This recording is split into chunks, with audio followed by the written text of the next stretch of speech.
जळगावातल्या म्हसावद बोरनार या गटात आई विरुद्ध मुलगा असा सामना रंगणार आहे। भाजपच्या उमेदवार लीलाबाई सोनावणे यांच्या विरोधात त्यांचा सावत्र मुलगा पवन सोनावणे शिवसेनेकडून निवडणूक लढवतोय।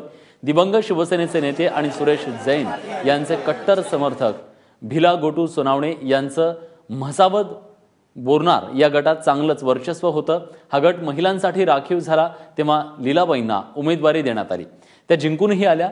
भिला यांच्या निधनानंतर शिवसेनेने त्यांच्या दुसऱ्या पत्नीच्या मुलाला उमेदवारी दिली आहे। त्यामुळे नाराज झालेल्या लीलाबाईंनी भाजपमध्ये प्रवेश करत त्याच गटातून उमेदवारी मिळवली आहे।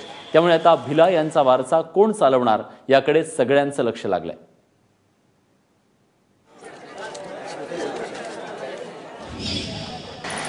आम्ही त्याला संधी दिली होती की मी माघार घेते, तू निवडणुकीला लढायला तू उभा राह, पण तो ऐकण्याच्या मनस्थितीत ती होता। तो जर आला असता तर तो बिनविरोध निवडून आला असता। शेवटी इतकेच बोलते, नातं हारलं, राजकारण जिंकलं। तेव्हा राजकीय आखाड्यामध्ये नात्यांचाही कस लागतोय।